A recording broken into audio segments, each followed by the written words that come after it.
S सुरासुर मणु सिंध वंदिदं धोदगादिकं मलम् प्रणमामि वढ्ढमाणं तीर्थं नमस्कारतारं शेषे पुण्यतीर्थैः ससौ सिद्धे विशुद्ध भावे समणे अणानदंसं चरित तव वीर्यायारे ते सौवे समगं पतेगमेव पतेगं वन्दामि अवट्टन्ते अर्हन्ते मानुषे खेते किच्चारिहन्ताणं सिद्धाणं तरणमो गणहराणम् अजावैवगाणं साहूलं चैव सौवेसिं तेसिं विशुद्धदंसं प्राणपहाणासमं समासीज्य ओवसंपयामि सम्मं जगतोणिवाण संपत्ति। प्रवचन सार प्रमाणम चरणानि योग चूलिका महाधिकार गाथा 259 पृष्ठ 497। ओवरद पावो पुरीसो समभावो धम्मिगेषु सवेषु गुण समिधि दोव सेवी हवदि सभागीषु मगस।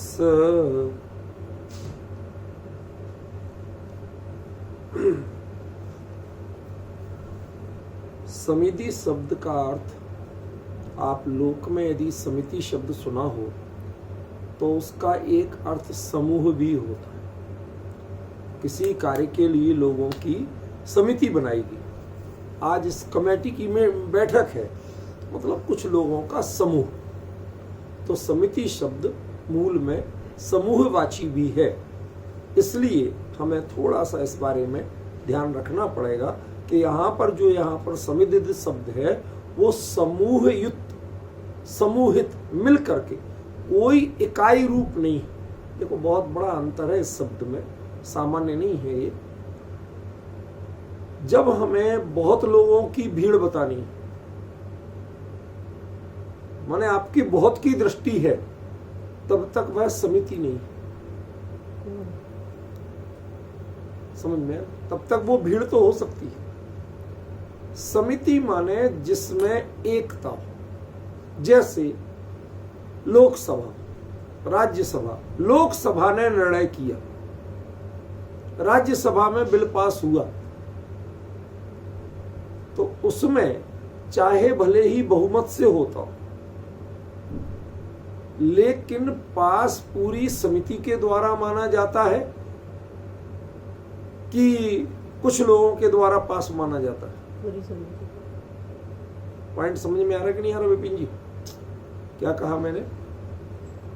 भाई भले ही उसमें बहुमत से होता हो, लेकिन वह एक समिति है, समझ गए? और जो समिति है उसमें किसी रूप से भी निर्णय हो, वह निर्णय उसके द्वारा माना जाता है, समिति के द्वारा पास माना जाता है, व्यक्ति के द्वारा नहीं, या व्यक्तियों के द्वारा नहीं।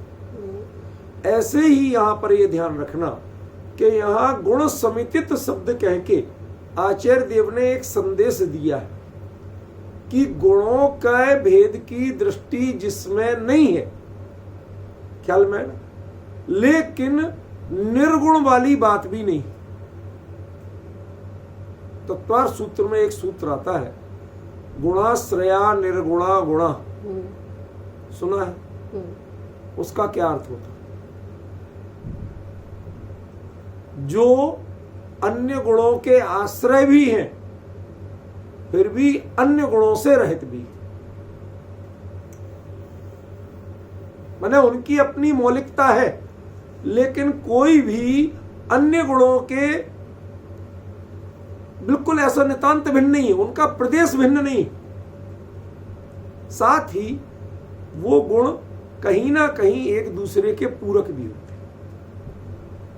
कल्पना करिए, आत्मा से ज्ञान नाम का गुण काम करना बंद कर दे तो सुख और वीर्य का क्या होगा? सुख का संवेदन होगा? नहीं होगा, ज्ञान से होगा। पुरुषार्थ की भावना किसमें हो पड़ेगी? चारित्र किसमें होगा? आप समझ रहे हैं ना? तो इसका मतलब वह निर्गुणा एक दूसरे के गुण के कार्य क्षेत्र में हस्तक्षेप नहीं करते, फिर भी वो गुणों के आश्रय हैं। वह नितांत स्वतंत्र भी भिन्न भिन्न नहीं। एक उधर काम कर रहा है, एक उधर काम कर रहा है, एक अपनी मर्जी चला रहा है, एक अपनी मर्जी चला रहा है, ऐसा नहीं। तो यहां पर लेकिन उस अर्थ में नहीं कहा, यहां पर जो गुण का समूह कहा वो क्यों कहा, वो उद्देश्य बताना मेरा यहां पर लक्ष्य है। गुणों का समूह कहने से पहले बताओ ये कह किसको रहे हैं? हम कभी कभार बातचीत में लिंक तोड़ देते हैं, हमें एक बार पुनः लिंक स्थापित करना पड़ेगा। ये बात कह किसको रहे हैं कि जिन्होंने पर मुनि दीक्षा के बाद भी परमार्थ को नहीं पाया और 28 मूल गुणों की कवायद में पूरा उपयोग लगाया, तो आचार्य ने उन्हें क्या कहा कि आप जो ये श्रम कर रहे हैं, आपका ये श्रम विषय कसाय है। क्यों? क्योंकि देह और देहाश्रित इंद्रिय आदि के उपयोग से आप रहित नहीं है, इसलिए तो विषय है। और आपको जो काम करने में जोर लगे सो कसाय है। तो आत्मा अपने स्वरूप का अनुभव ही सहजता से करता, पर की प्रवृत्ति सहजता से नहीं होती। क्या? जिसमें जो स्वाधीन चर्या है वो ही सहज होती है, पराधीन चर्या में जोर आता ही आता है। समझ में आया? इसलिए आचार्य ने क्या कहा था, वो विषय कषाय है। और विषय कषाय से युक्त जो है वो कौन है कि वो साक्षात पाप है, पापी है। ऐसा शास्त्र में या समोसरण में कहा गया। और ऐसे पापी जीव और उन पापियों से जुड़े हुए जीव, ये दोनों कभी भी निस्तारक नहीं हो सकते, संसार सागर से पार नहीं करा सकते। ये लोक नायक हो सकते, जन नायक हो सकते हैं, लोगों को मंत्रमुग्ध कर सकते हैं, बहुमत इकट्ठा कर सकते हैं। क्या नहीं कर सकते? ये आपको मोक्ष मार्ग में आगे नहीं बढ़ा सकते। ख्याल में? इस अर्थ में निस्तारक का। अब वही जीव जब अपने लिए पापी संबोधन सुनता है, ध्यान रखना जीव कौन है? निर्दोष 28 मूल गुणों का बाहर में पालन करने, उसमें पूरा उपयोग लगाने वाला, साधनों को साधना समझने वाला वह जीव है। कोई विकृत आचरण वाला जीव नहीं। वह जीव जब अपने साधनों को साधना समझने रूप उपयोग को पाप कार्य समझता है और अपने आप को पापी संबोधन सुनता है ज्ञानी आचार्य से, तो तत्क्षण वह उस साधनों के प्रति दृष्टि हटाकर साधना में केंद्रित होता है। ख्याल में है ना? वह आत्मानुभूति कर परमार्थ को जानने वाला जो जीव है, उसकी चर्चा यहां है। ये इतनी लिंक जोड़ना जरूरी है। ख्याल में? उसकी चर्चा यहां है। और उसको क्या कहा? गुण समिदिद उव सेवी। देखो, विकल्प अवस्था में गुण भेद का ख्याल रहता है। क्या? विकल्प अवस्था में, सविकल्प अवस्था में गुण भेद का ख्याल रहता है, लेकिन वह उन्हें समूह रूप में ही देखता है। जैसे मैं आपको कहूं ज्ञायक, एक नाम दिया, परिचय दिया, आत्मा को ज्ञायक, तो ज्ञायक में किस गुण की प्रधानता है? ज्ञान गुण की प्रधानता है, बाकी गुणों की तो नहीं है। समझ में? तो बताओ किस गुण का निषेध है? किसी का नहीं, या किसी का भी नहीं। अब दो का अंतर ख्याल में आ रहा कि नहीं आ रहा? ये सविकल्प अवस्था में भी वह एक के प्रतिनिधित्व में सभी के समूह को देखता है। ये ज्ञान, ये दर्शन, ये सुख, ये ऐसी विकल्प दृष्टि नहीं करता, वह स्वयं विकल्पात्मक भूमिका में है। थोड़ी चर्चा कभी कभी बीच में समझाने के लिए सूक्ष्म आ जाती है, उसमें आपका उपयोग अधिक एकाग्रता से जरूरी होता है। शांति भाई जी, या तो ये बंद कर दीजिए, शांत बैठिए, आप लगातार मूवमेंट कर रहे हैं, इससे पूरा डिस्टर्ब करते हैं आप। कोई भी, सभी लोगों से निवेदन है, सब लोग इस चीज का ध्यान रखें कृपया। जब तक वो स्थिर नहीं बैठ सकते तब तक ये इसमें वीडियो ऑन नहीं किया करें। सामने सब लोग हिलते डुलते दिखे तो स्वाध्याय चर्चा में एकाग्रता नहीं होती। सुनिए, तो वह जीव जिसने महाव्रतादि रूप 28 मूल गुणों की चर्या में तन्मयता छोड़ करके स्वरूप में एकाग्रता स्थापित की, उसके लिए कहा गया गुण समिति तोपसेवी। अब एकाग्रता स्थापित कर ली, लेकिन उसके बाद क्या हुआ? उवरद पावो पुरुषो, वह पाप से उपरत हो गया। माने अब वो पापी की संज्ञा उस पर लागू नहीं पड़ रही। लेकिन है अभी कहां कि वो 28 मूल गुणों के पालन में ही, लेकिन अब उसमें तन्मयता नहीं। समझ गए? उस कार्य को करते हुए भी उसमें अहमपना नहीं। ये सब कल आपको समझाया था। आज प्रमुख बात है अपनी कि वह तन्मयता नहीं है, तो स्वरूप की दृष्टि उसकी कैसी होगी कि गुण समिति तो उपसेवी, वह गुण के समूह के रूप में, एक गायक के रूप में वह अपने स्वरूप का विचार करते हुए भी वह उसका उपसेवी है, सेवी नहीं। सेवी होगा तो वह उसके बारे में आप बोल नहीं सकते कुछ। निर्विकल्प दशा के बारे में जितने कथन है सब विकल्पात्मक होंगे। इसलिए आचार्य देव ने क्या कहा? वह अभी उसी प्रवृत्ति में है 28 मूल गुणों की, ये पहले बताया मैंने। वह उसका उपसेवन कर रहा है, मतलब प्रति क्षण उसकी परिणति, जिस गायक की अनुभूति करके परमार्थ का ज्ञान उसने प्राप्त किया, वह परमार्थ का ज्ञानी बना, उसकी ओर निरंतर वापस रेंग रही है, वापस बढ़ रही है। कई बार ये बच्चे होते ना, ये बच्चे बैठ जाए, दूर बैठो, सीधे बैठो, तो धीरे धीरे धीरे धीरे धीरे धीरे खिसक के मां के पास आते। अब कई बार आप देखेंगे तो बिल्कुल सीधे बैठ जाएंगे, और जो ही आपकी नजर हटी फिर थोड़े से खिसक जाए, फिर थोड़े से खिसक जाए। वो मां को पकड़ ले, उन्हें तृप्ति मिलती है। ऐसे ये है उपसेवन की विधि। जब तक उसमें तन्मय नहीं हुए, तन्मय नहीं होते हुए भी निरंतर उसका वलन जो है, जो झुकाव है, जो प्रवृत्ति है, वो कहां है कि उस गुण समुदाय की ओर है, ना कि गुण भेद की ओर। ख्याल बैन। लेकिन जब भी उस समय यदि गायक भी कहा जाएगा तो गायक क्या है? निर्विकल्प या विकल्प? विकल्प। विकल्प तो है, निर्विकल्प अनुभूति की स्थिति तो है नहीं। निर्विकल्प अनुभूति में गायक अनुभव में आता है, लेकिन ये गायक है, इस रूप में अनुभव नहीं है, इस विकल्प से अनुभव नहीं है। बारीकियां हैं, वो हमें ध्यान देना पड़ेंगे। ख्याल में?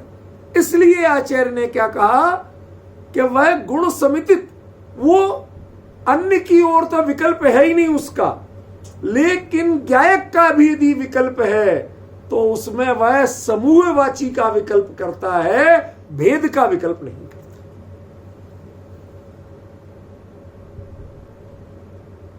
यह बात कल नहीं आई थी, इसलिए मैंने आज इस बात को कल कहा था कि अभी थोड़ा खुलासा करूंगा।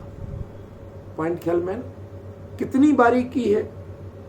जब आपको अपने अनुभव की ओर बढ़ना है, आप खिसक रहे हैं धीरे धीरे उसकी ओर, तो क्या होता है? जैसे अभी मौसम धीरे धीरे हिंदुस्तान में बदल रहा है, खिसक रहा है। एकदम से नहीं हो जाती है ठंडक, लेकिन सुबह शाम आप निकलते हैं तो ठंडक लगती है। खुले में घूमे, कुछ करें तो हल्की सी फील होती है कि हाँ कुछ है। अब वो पसीना, वो उमस, वो घबराहट नहीं लगती। तो आप क्या सोचते हैं, एकदम से ठंडक आ जाएगी? नहीं। कोई एसी चलाया है क्या? प्रकृति एसी नहीं चलाती, लेकिन वह प्रति क्षण उसकी ओर खिसक रही है।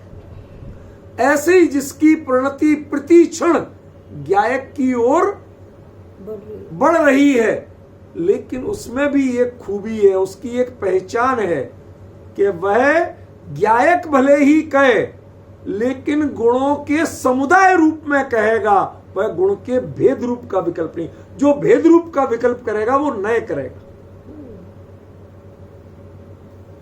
नए निर्णय के लिए काम का है, नए अनुभव के लिए काम का नहीं। क्या कहा? ये छोटी छोटी बारीकियां हैं, ये प्रवचन सार में समझ में आती हैं, समय सार में समझ में नहीं आती। भले ही समय सार में लिखा उदयति न श्री अस्तमेति प्रमाण, अनुभव के काल में ये सब कुछ नहीं होता। अरे नहीं होता तो पहले क्या होता है ये बताओ, वो यहां दिया। उस जीव की परिणति को आप कैसे पहचानोगे कि ये अनुभव की ओर बढ़ रहा है, कि उसके उपयोग में तर्कात्मकता नहीं रहती, जिज्ञासा नहीं रहती, पूर्ण निर्णय की स्थिति है। हां, मुझे अच्छी तरह पता है मुझे कहां जाना, वहीं जा। विकल्प भी होगा तो गायक यानी गुण समित का होगा, गुण भेद का विकल्प नहीं। क्या बारीकी हुई? गुण समित का विकल्प होगा, गुण भेद का विकल्प नहीं होगा। यदि विकल्प नहीं रहेगा तो उपसेवी नहीं कहलाएगा, फिर तो सेवी कहलाएगा। आचार्य के शब्दों की सावधानियां देखिए आप, कितनी नपी तुली भाषा का प्रयोग करते हैं, एक एक शब्द एक एक मात्रा का सावधानी से प्रयोग करते हैं, और हम लोग उसको समझने तक में हमें कष्ट लगता है। कोई लिखते हैं मेरे को, कभी कभी बड़े वात्सल्य से लिखते हैं, कोई बुराई से नहीं लिखते। कभी कभी आप इतना खींचते हैं कि भाई आप तो पंडित हो, आपको जानकार, हमें तो उतना समझ में ही नहीं आता। मैं उनको लिख देता हूं, आप उस बात को 4 बार सुनो, समझ में आ जाए। उसी चीज को रिपीट करो, बार बार सुनो, अपने आप उसको में उपयोग लगेगा और समझ में आएगा। आज का विषय कुछ ऐसा ही है, मुझे रिपीट करना पड़ रहा है। क्यों? मुझे कोई चीज पकड़ाना है आपको। जो अभी परमार्थ का अनुभव करके 28 मूल गुण की परिणति में आया है जीव, उसको आचार्य ने परख करके कह दिया, ओवरद पावो पुरुषो, ये तो पाप से उपरत हो चुका है। समझ में? उसका पहला लक्षण बाहर में क्या दिखा? सभी धर्मात्माओं में समभाव आया, भेद बुद्धि समाप्त। कल बताया था, किस नए से भेद करूं, मैंने उसको नए की दृष्टि, नए का महत्व ही प्रवचन सार में नहीं, कहीं चर्चा नहीं आती कि फल कौन सा नए करें और कौन सा। जब नीचे व्याख्या में नए मिलते हैं तो वहां मुझे लगता है कि आप कौन से ट्रैक पे चल रहे हो। आचार्य नए को छोड़ करके बात कर रहे और आप उसमें नए लगा के बात कर रहे हो। ये दोनों दृष्टियां कहीं इसका अर्थ करने देंगी आपको? आप प्रवचन सार का अर्थ ही नहीं कर पाओगे ख्याल में। तो ऊपर कह दिया, मैं सभी धर्मियों में संभाव, उनकी भी पर्याय दृष्टि से ऊपर उठ रहे। बस यद्यपि पर्याय दृष्टि है, पर्याय दृष्टि माने पर्याय भेद की दृष्टि। जो पर्याय अपने स्वरूप का अनुभव कर रही है, बस उस पर्याय पर दृष्टि, वो एकता देख रहे। कितने दिन में अनुभव किया, लेकिन है तो अनुभवी ना, सम्यक ज्ञानी तो है ना, बस वो देख रहे और उसमें संभाव कर रहे हैं। क्यों? क्योंकि हमारी ज्ञानी की दृष्टि ज्ञान पर रहना चाहिए। सुनो, थोड़ा एक सरल सा दृष्टांत देता हूं। एक कुछ दिन पहले की घटना है, मैंने सोशल मीडिया में न्यूज पे पढ़ी थी कि हंगरी देश में एक कोई सिंपल क्लर्क टाइप कर्मचारी लेडी थी, वो जा रही थी ऑफिस से घर, पैदल जा रही थी। तो अपने देश की तरह और देशों में भी होता है, तो फुटपाथ पे पुरानी धुरानी चीजें बेचने वाला कोई बैठा था। उसने कुछ कई लेडीज आइटम जो यूज्ड थे वो लगा रखे थे। तो उसने उसमें देखा तो एक लेडीज रिंग उसे बहुत अच्छी लगी। उसने $1 से भी कम पैसे में खरीद ली। समझ गए? भारत की मुद्रा के हिसाब से वो बता रहे थे कोई 50-60 रुपए में खरीद ली। अब वो ले गई अपने घर, कुछ दिन पहनी की, फिर उसने कहा कि चलो कहीं ट्राई करते हैं, बाजार में जाके एंटिक के नाम पे बिक जाएगी क्या, कुछ दाम अच्छे मिल जाएंगे, या इसको फिर मैं साफ करवाऊं, तब तो ये मेरे पहनने लायक बने। तो वो लेके गई किसी जौहरी के पास। तो जौहरी के पास उसने दी नहीं, तब तक वो उंगली में डाले हुए थे। अब वो पहने, वो इसका स्तर समझ रहा है कि ये असली हीरा पहनने वाली लेडी नहीं, लेकिन जौहरी की दृष्टि काय पे थी, आइए बहन जी आइए, इधर बैठिए, आप आगे आइए। और जो अच्छे रईस बैठे थे उनको, बहन जी जरा थोड़ा साइड दो, बहन जी भी आइए, उनको भी देखेंगे। अब ये सब कहने के पीछे दृष्टिकोण क्या है? हीरा। कि वो हीरे को देख रहे हैं, उसका स्टेटस नहीं देख रहे। ख्याल में ना? उसका स्टेटस क्या है ये महत्वपूर्ण नहीं है। जौहरी की नजर में तो हीरा है ये महत्वपूर्ण। उसने कहा बहन जी ये आपको और नई अंगूठी दे देते कि ये कितने की बिक जाएगी। उसने देखा अच्छे कैरेट का हीरा था, वजन का। उसने कहा कोई 7 करोड़ रुपए मिल जाएंगे।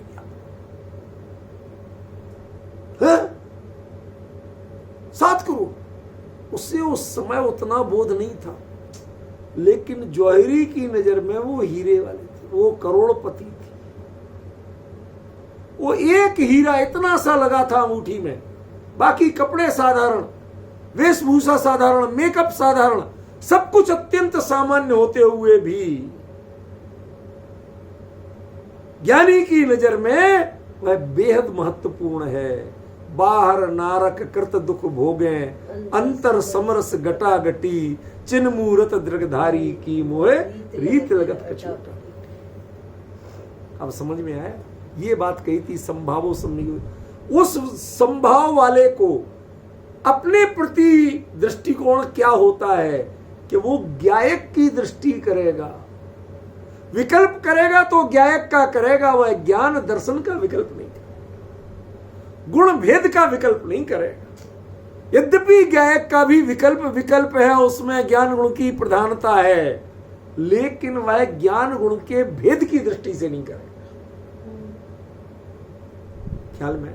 जिसके भेद की दृष्टि है, जिसके भेद को समझने के नए के तर्क जो लगाता है, समझ लेना वह अभी अनुभव की ओर नहीं बढ़ रहा, वह उपसेवी नहीं है, वह दूरदर्शी।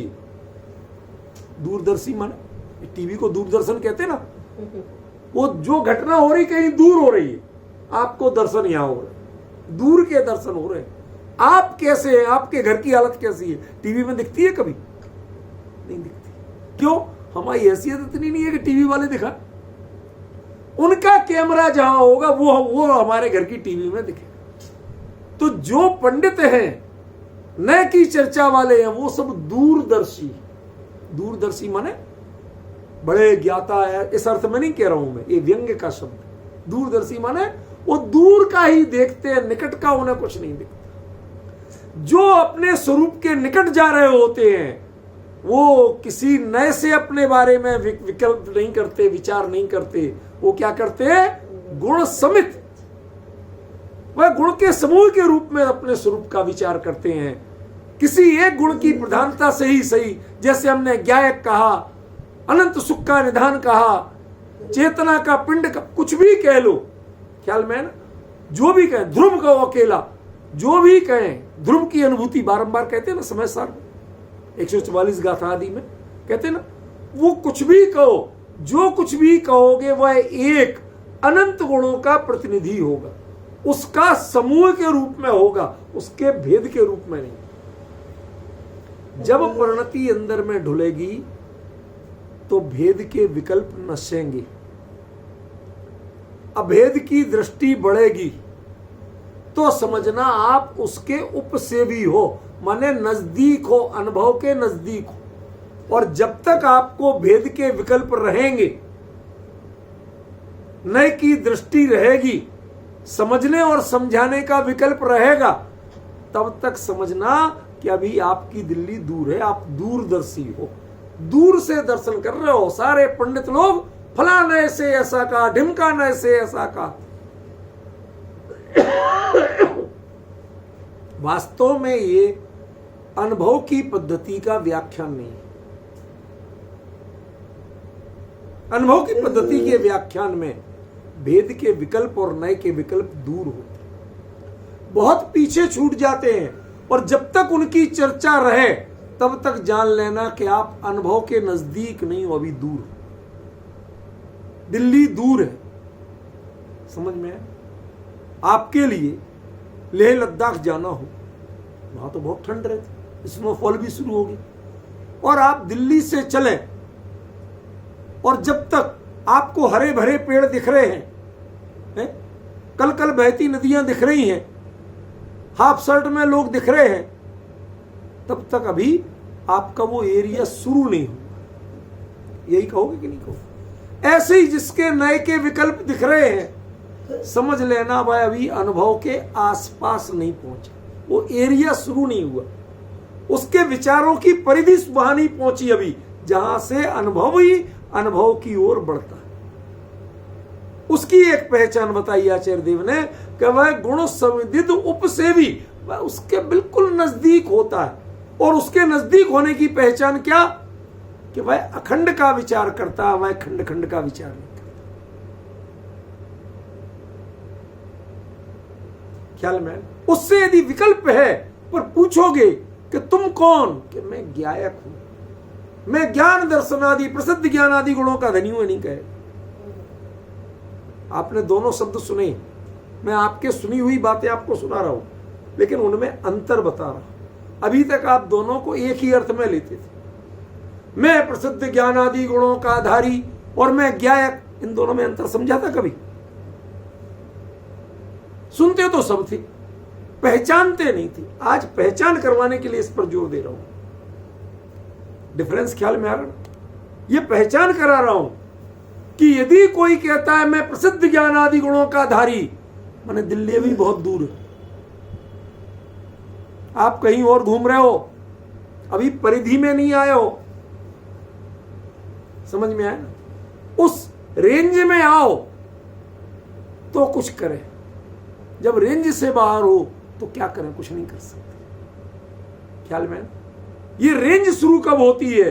कि जब अकेले ज्ञायक, मैं तुम कौन की मैं ज्ञायक, ये आए, मैं अकेला ध्रुव, ऐसा आए, भेद विकल्प नशे, तो समझना कि आप अनुभव के उपसेवी बन रहे हो, अनुभव के नजदीक पहुंच रहे हो। और जब तक वैचारिक पांडित्य चालू है, नए निक्षेप की मीमांसा चालू है, फला नए, ये तुम कहोगे तो फला नए का दोष आएगा। अरे भले आदमी है, नए की बात कर कौन रहा? तुम अभी नए की चर्चा में उलझे पड़े हो, नए के विकल्प में उलझे पड़े हो, इसका मतलब है तुमने अभी प्रवचन सार नहीं जाना। समय सार में भी आचार्य कुंद कुंद एक गाथा में लिखते हैं, तेणानादम समय सारम, उसने समय सार नहीं जाना। लास्ट की 8-10 गाथाओं में कहीं एक जगह है, मुझे अभी निकाल के नहीं रखा, कल आपको निकाल के बता दूंगा। उसने समय सार नहीं जाना, मतलब सारी बात समय सार की कर रहे, पहली गाथा से समय सार शुरू है और अभी तक कह रहे कि उसने समय सार नहीं जाना। क्या चक्कर है?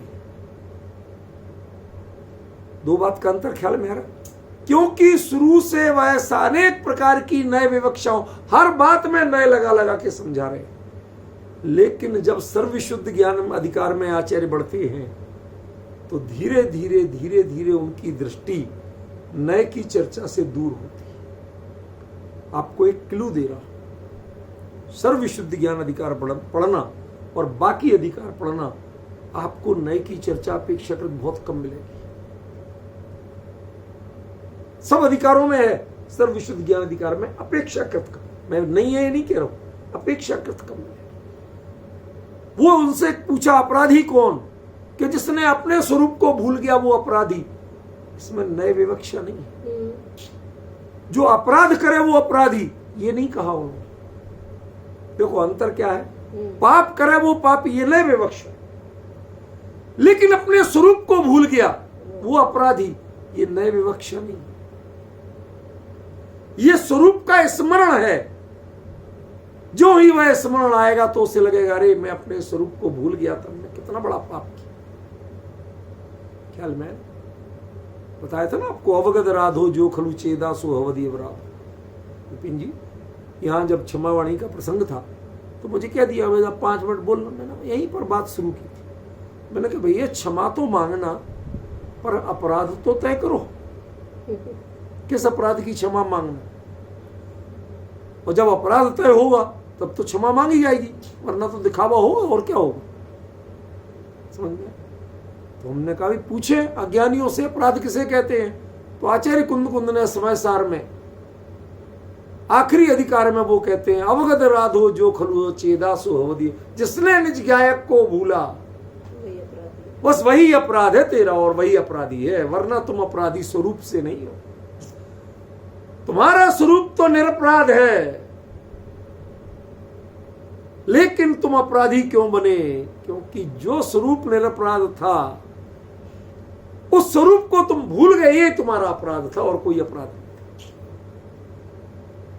ख्याल में इतना सा अपराध, तो फिर क्षमा किसकी मांगना और किससे मांगना बताइए?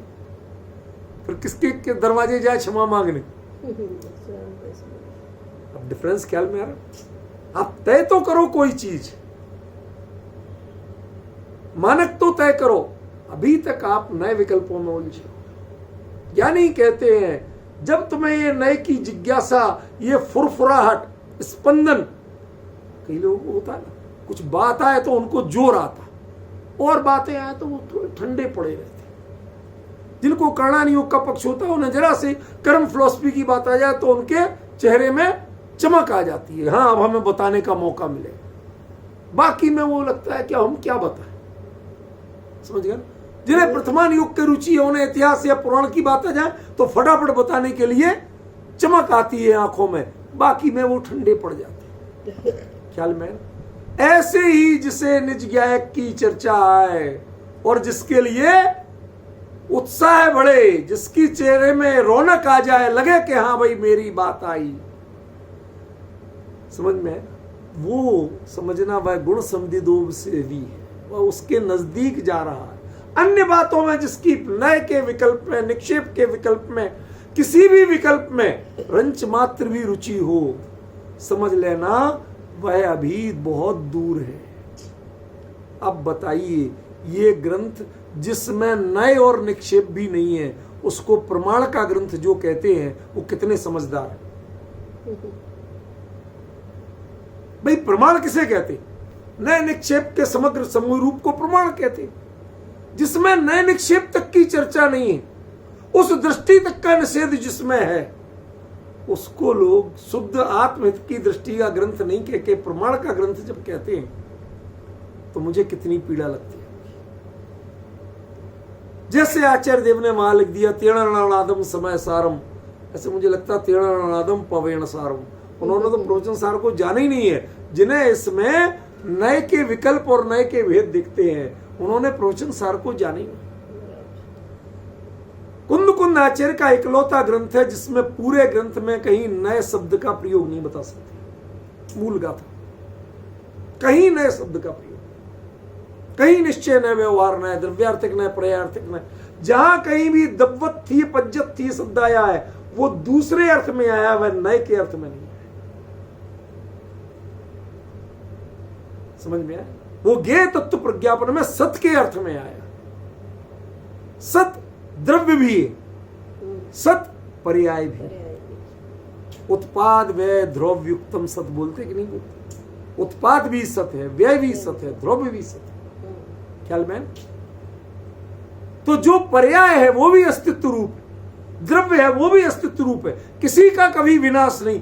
इस अर्थ में वहां चीज कही गई और उसके लिए धड़ल्ले से लोग नीचे लिख रहे हैं कि द्रव्यार्थिक न्याय का कथन है, ये पर्यायार्थिक न्याय का कथन है।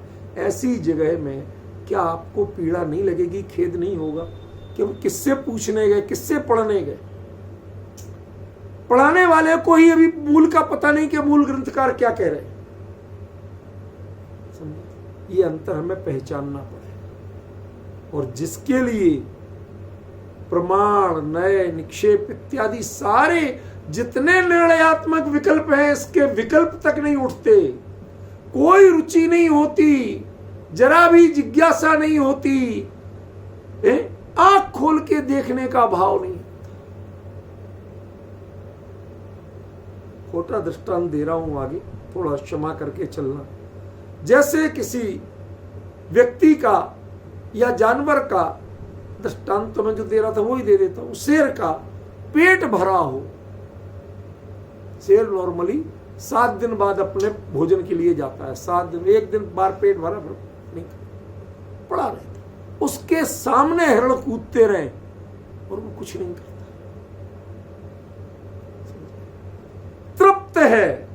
तृप्त है तो उसके सामने कितनी भी बात आए, कोई भी घटनाक्रम हो, उसमें उसकी रुचि नहीं होती। एक आंख खोल के देख भी ले तो बंद कर लेता है, कोई प्रवृत्ति नहीं होती। ऐसे ही ऐसे जीव के लिए गुण भेद का विकल्प बताया भी जाए तो उसकी रुचि प्रवृत्ति नहीं होती। अखंड की बात चले तो उसके लिए थोड़ा सा बलन दिखता है, रुझान दिखता है, झुकाव दिखता है।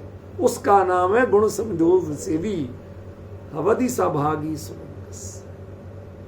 ये आखिरी बात बतानी है इस गाथा की, फिर ये गाथा पूरी होगी, आगे की चर्चा लेंगे। वह सुमग्गस, आज तक मग्गस की चर्चा थी। सम्यक दर्शन ज्ञान चारित्रणि मोक्ष मार्ग, जिन शासन में मार्ग की चर्चा थी। मार्ग और सुमार्ग, ये भेद कहां से आ गए? मार्ग तो मार्ग है, सम्यक दर्शन ज्ञान चरित्र तीनों की एकता, ये मोक्ष का मार्ग है। तो जो मार्ग है उस मार्ग में भी सुमार्ग होता है क्या? आचार्य तो कह रहे हैं सुमग्गस। कौन सा है सुमार्ग? कि जिसमें भवों की गुंजाइश नहीं रह जाए। जिनवाणी कहती है, जिसने एक बार निज गायक की अनुभूति से सम्यक दर्शन प्राप्त कर लिया, फिर वो भटकना भी चाहे तो अधिकतम 2000 सागर भटक सकता। कहती कि नहीं कहती? सुना है, पढ़ा है? क्यों विपिन जी? 2000 सागर कितने होते जानते हो?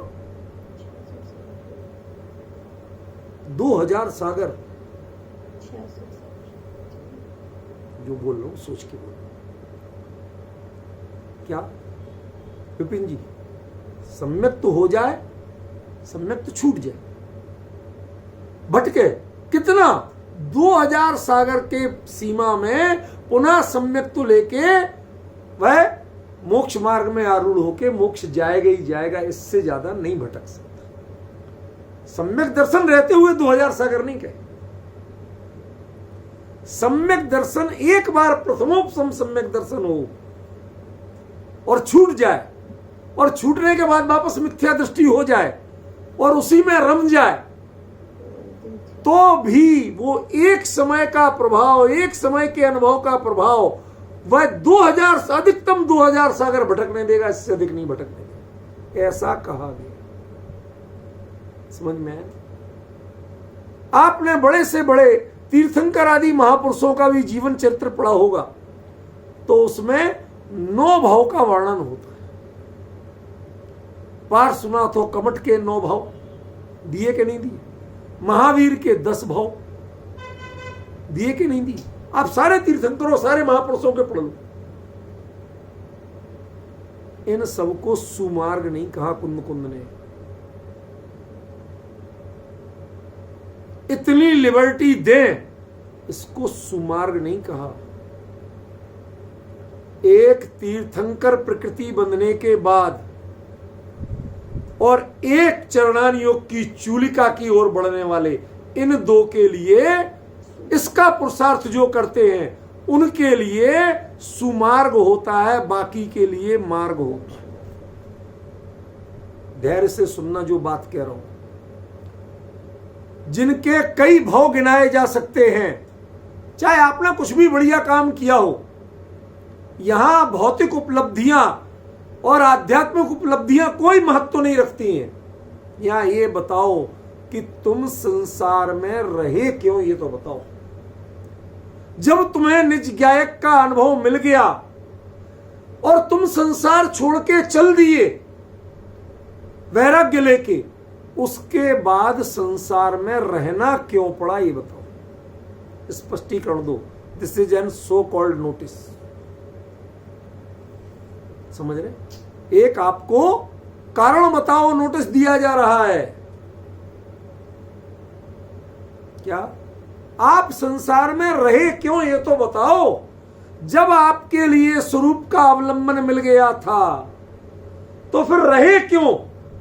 तीर्थंकर महापुरुषों के लिए इसीलिए विशेष कहा जाता है कि वह अधिकतम तीर्थंकर प्रकृति का बंध शुरू होने के बाद अधिकतम तीसरे भाव से गारंटी से मोक्ष जाते। इसलिए मैंने कहा वो सुमार्गी है, या जो छपक श्रेणी का पुरुषार्थ एक बार शुरू कर दें, भले ही पा नहीं पाए, ध्यान देना शब्द को, छपक श्रेणी का पुरुषार्थ एक बार शुरू कर दें, उनके अधिकतम तीसरे भाव से मोक्ष होता है। यह है चरणान योग की चूलिका का डिफरेंस। इसे कहा गया चरणान योग की चूलिका। मुनि धर्म का नाम, मुनि धर्म का वर्णन करना, यह चरणान योग की चूलिका का विषय नहीं है। 28 मूल गुणों का वर्णन करना चरणान योग की चूलिका का विषय नहीं है। भाई साहब समझ रहे हो? कुछ सामान्य 3 गुप्तियों का भी वर्णन करना चरणान योग की चूलिका का विषय नहीं है। पंचाचार और 4 आराधनाओं का वर्णन करना चरणान योग की चूलिका का विषय नहीं है। चरणान योग की चूलिका का विषय एकदम सीमित है। छपक श्रेणी आरोहण करने का जो पुरुषार्थ करे वह चरणान योग की चूलिका के रेंज में आता है।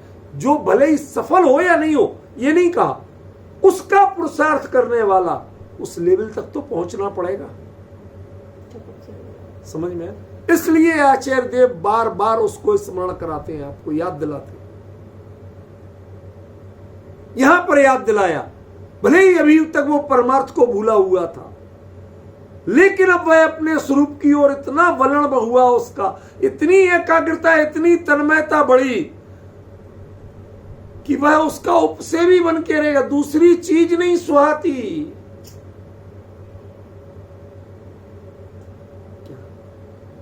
चलेगा तो ईरिया समिति से चलेगा, लेकिन ईरिया समिति नहीं सुहाती। आहार के लिए चलना और विहार करना सुहाता नहीं।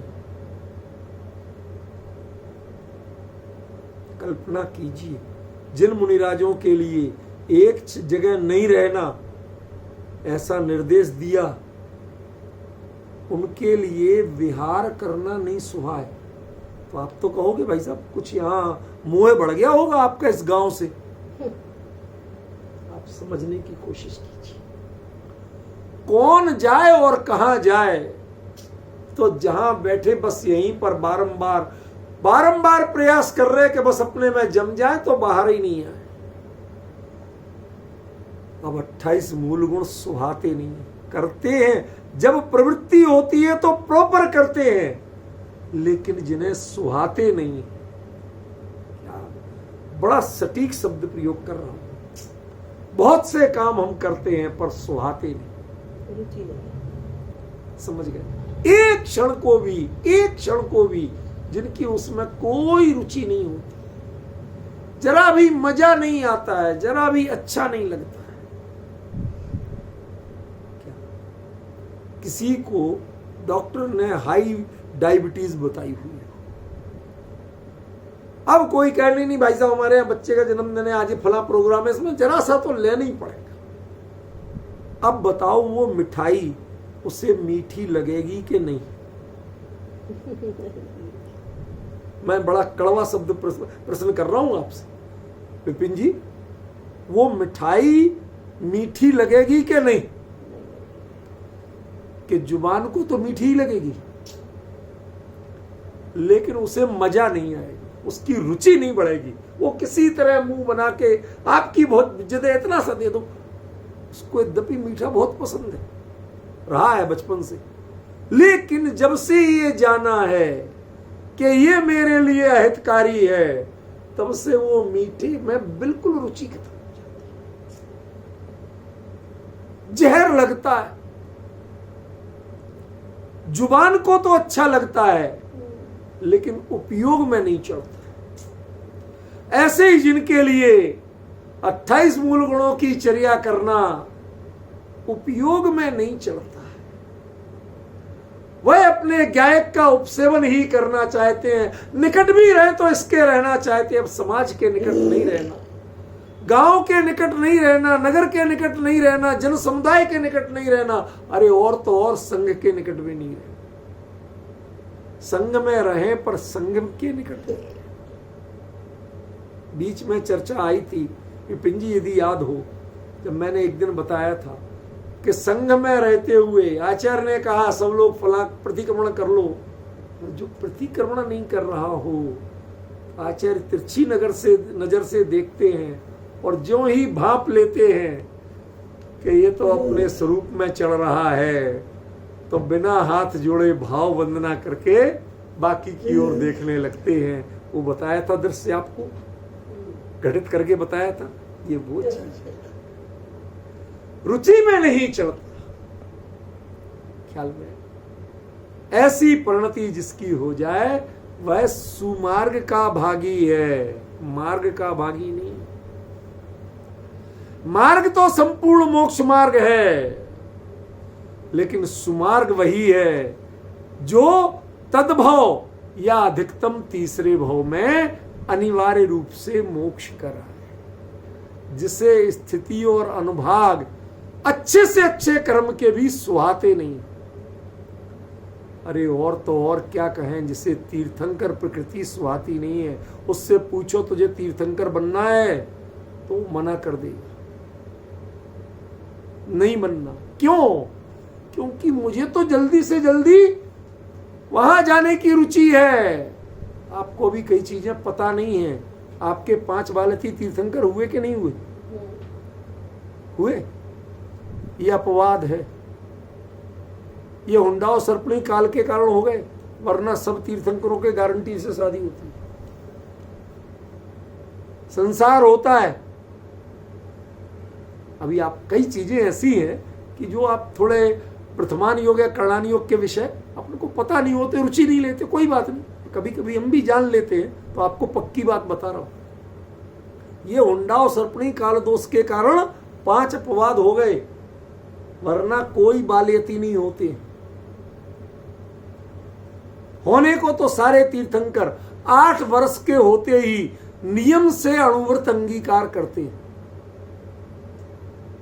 नियम से 8 वर्ष के होते ही दीक्षा लेने पर महाव्रत होते हैं, उसके पहले वो नियम से अणुव्रती ही होते हैं। अकेला सम्यक दर्शन नहीं होता, अणुव्रत 8वीं वर्ष के होते होते सबसे पहला क्वालिटी, पहला गुण प्रकट होता है कि वो अणुव्रत अंगीकार करते हैं। समझ में? आपने सुना होगा, हुए जब 8म वर्ष कुमार धरे अणुव्रत महासुखकार। पार्श्वनाथ स्वामी की पूजन में आता है कि नहीं आता? जयमाला में ये अकेले पार्श्वनाथ की कथा नहीं है, ये प्रत्येक तीर्थंकर के साथ होता है। समझे? तो बहुत सी चीजें हम जानते नहीं है, जान लो। तो वो जो वैराग्य की स्थिति है, ये उतने इनके सब कुछ नियोग होते हैं, ऐसा ऐसा होगा, वो फ्रेमवर्क है, वैसा होता है। तीर्थंकरों के कभी उपसर्ग नहीं होते, आपके तो 2-2 पे हो गए थे ना, पार्श्वनाथ महावीर हो गए थे। तीर्थंकरों के कभी उपसर्ग नहीं होते। तीर्थंकर प्रकृति उसी का नाम है। सौधर्मेंद्र जिसका दास किंकर सेवक बन के 24 घंटे खड़ा रहता हो, वहां किसी क्षुद्र देव की हिम्मत के सामने फटक जाए। उपसर्ग करना तो क्या चीज होती है, समझ गए ना। जगह नहीं बताऊंगा। मैं एक बार गया कहीं तो एक मठाधीश हमको बड़े गर्व से कहते अरे पद्मावती क्षेत्रपाल का तो काम ही होता है तीर्थंकरों को उपसर्ग दूर करना। हमने कहा महाराज किस बेवकूफ ने लिख दिया ये ग्रंथ में, क्योंकि तीर्थंकरों के तो उपसर्ग होते ही नहीं, ये तो हुंडा और सर्पणी कालदोष के कारण हो गए। तो इनकी ड्यूटी कहां से हुई उपसर्ग निवारण करना। भाई जिनके जो उपसर्ग होते ही नहीं है उनके लिए उपसर्ग दूर करने वाले की नियुक्ति आप कर रहे हो। हमने कहा मिथ्यात्व और कुछ नहीं है, समझ में है ना। आप गलत जिनकी पूजा आप करते हो उसके पूजा का आप तर्क देना चाहते हो और कुछ नहीं कर रहे। सीधा बोला मैं, समझे विपिन जी। उस समय आपके भोपाल के एक बहुत बड़े ऑफिसर हमारे सामने मौजूद थे, वो आए वहीं, उनके सामने बात हो रही थी। इससे अधिक नहीं बताऊंगा क्योंकि ज्यादा व्यक्ति का नाम लीक करना मेरा सिद्धांत नहीं। क्या अंतर पड़ रहा है। तीर्थंकर होना उन्हें मंजूर नहीं। खरेखर कहें तो तीर्थंकर की भावना जिसकी हो वो सुमार्ग का गामी नहीं। सुमार्ग का गामी कौन है? जिसे एक क्षण को भी संसार सुहाता न हो। जो लग जाए समय वो लग जाए, लेकिन जिसे संसार सुहाए नहीं उसका नाम है सुमार्ग का भागी।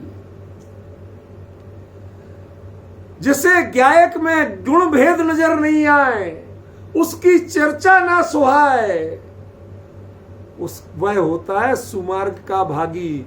और जिसको बहुत सारे नए नए चक्र लिखने का भाव आए वो सुमार्ग का भागी नहीं। ये समय सार, ये प्रवचन सार में आचार्य कुंद कुंद लिख रहे हैं क्या। जितने विकल्पों की रुचि रह जाए समझ लेना वो सुमार्ग का भागी नहीं है। एक गायक गायक गायक गायक, दूसरा विकल्प में। जब तक विकल्प में गायक या अनुभव में गायक, दो के अलावा तीसरी चीज सुहाती नहीं। धर्मात्माओं में भी किस विधि से भेद करें, कोई भेद नहीं सुहाता, सब ज्ञानी नजर आते। समझ गए ना। अब समझ में आता है। भूलेला भगवान जब कहते थे, जब पर्याय नजर आती थी तो भूलेला कहते थे, और जब स्वभाव नजर आता था तो भगवान कहते थे। इस अद्भुत रीति को कौन परखे। ज्ञानियों के शब्दों का व्याख्यान करने के लिए भी आपको उन जैसी नजर बनाना पड़ेगी, उन जैसी सोच बनाना पड़ेगी। जब तक आप अपनी सोच नहीं बदलेंगे तब तक आप उनका व्याख्यान नहीं कर सकते। बहुत गहरा मर्म है। अधिकतम 3 भाव होंगे, और 3 भाव भी कब होंगे कि जब भरत क्षेत्र जैसी जगह में पड़ जाओ जहां से उसी भाव से मोक्ष नहीं होता, तो 3 भाव होंगे। वरना 3 भाव की भी इतना देर, इतना विलंब, इतनी प्रतीक्षा करे कौन? कौन करे इतनी प्रतीक्षा? बर्दाश्त नहीं। ये व्याकुलता का लक्षण नहीं है, ये भोगों के प्रति अत्यंत उदासीनता का लक्षण। ये संसार के प्रति अत्यंत उदासीनता का लक्षण है। ये किसी पर कमेंट्स नहीं है, दूसरे पर कटाक्ष नहीं है कि तुम तो यहीं रह गए, हम तो वहां पहुंच गए। ये कटाक्ष नहीं विपिन जी, ये कटाक्ष नहीं। ये क्या है? परिणति इतनी विरक्त हो चुकी है, इतनी, अरे विरक्ति तो छोटी बात है, या तो परिणति उपरक्त हो चुकी है। देखो, अनुरक्त, विरक्त, उपरक्त और वीतरक्त, वीतराग, ये 4 श्रेणी है। अनुरक्त जो उनके पीछे लगे रहते हैं, राग के, जिनकी परिणति राग के पीछे चलती है, वो अनुरक्त। जिनकी परिणति राग को, अरे राग आया, दूर हो, दूर हो, चलो चलो हम तो इधर जाएंगे, वो विरक्त है। जिनको राग का विकल्प ही नहीं है। रागात्मक प्रणति है, लेकिन वो वीतराग स्वभाव, ज्ञायक स्वभाव के निकट रहना चाहती है। वह अपने आप को नहीं पहचानने की कोशिश करती, वह मात्र ज्ञायक को पहचानने की कोशिश करती है। वो उपरक्त हैं, और जब वह अपने स्वरूप में रम जाते हैं, केवली हो जाते हैं, तो वीतरक्त या वीतरागी होते हैं। ये 4 क्रम पहचानना पड़ेगा।